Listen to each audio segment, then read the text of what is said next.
कि ये जो मोदी जी की बेचैनी है, और एक तरह से वो बात कर रहे हैं कई सारी चीजें, जैसे उनकी कोर कंस्टिट्यूएंसी हिंदुत्व है, तो इसके अलावा वो पसमानदा की भी बात कर लेते हैं। आजकल ओबीसी मुख्यमंत्री जहां नहीं बननी है सरकार, वहां ओबीसी की बात वो कर रहे हैं। तो वो तो जरूर कोशिश कर रहे हैं, यानी बेचैनी वहां है। लेकिन क्या मंडल वाले उसको इतनी चुनौती दे पाने की स्थिति में है?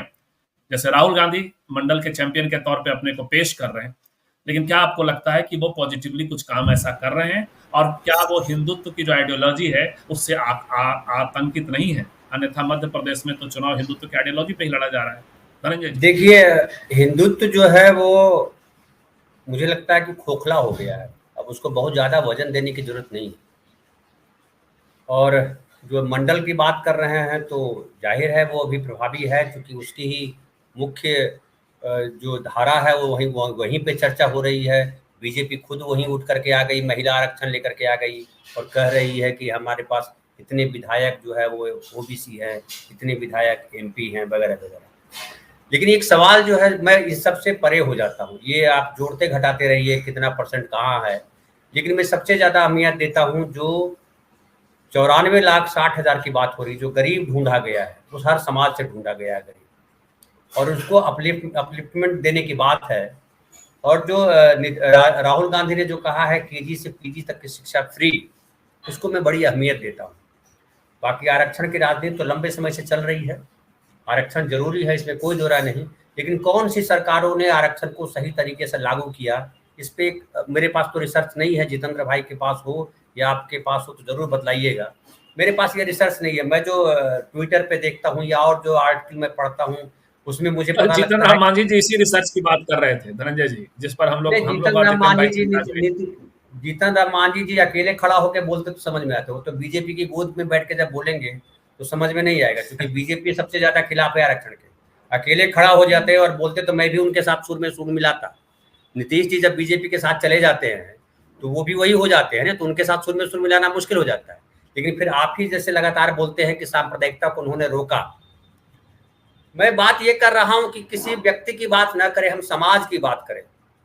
और समाज की जब बात करते हैं तो अगर अगर अगर चाहे वो आरक्षण की बात हो, चाहे वो समरसता की बात हो, या सामाजिक न्याय की बात हो, एक जो सामाजिक न्याय की बात मैं सबसे इम्पोर्टेंट मानता हूँ। और सामाजिक न्याय की जब बात करते हैं तो वो फिर वही आता है, 94,60,000 जो लोग हैं वो सामाजिक न्याय में वही जुड़ते हैं। जिसको कह रहे हैं आप सामाजिक न्याय की बात, वो आरक्षण से भी नहीं जुड़ते। आरक्षण में फिर वही आ जाता है कि अब शिक्षा की व्यवस्था कहाँ कर रहे हैं। आरक्षण तो आपने दे दिया, लेकिन शिक्षा की व्यवस्था फिर आप नहीं करते। जो अभी जितेंद्र भाई बोल रहे थे, स्कूल कहाँ है, अस्पताल कहाँ है, तो वो दो अहम चीजें हैं, शिक्षा और स्वास्थ्य। क्या शिक्षा और स्वास्थ्य पे कोई सरकार ध्यान दे रही है? क्या नीतीश कुमार इस बात पे ध्यान दे रहे हैं? क्या कांग्रेस पार्टी की सरकार जहां है वो ध्यान दे रही है?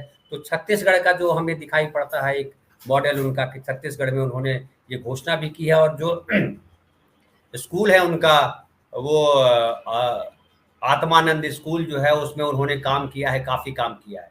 फिर मैं उसको भी तारीफ करता हूँ। हालांकि राजस्थान भी जाऊँगा तो मैं प्रैक्टिकली और देखूंगा कि जो अशोक गहलोत जी ने स्वास्थ्य वहाँ पे इंश्योरेंस। राइट टू हेल्थ लागू किया है, वो कितना फ्रूटफुल है। हालांकि लोग वहाँ से जो है वो लगातार कह रहे हैं कि सब लोगों के लिए वो फ्रूटफुल है, बड़ा बढ़िया काम हो रहा है।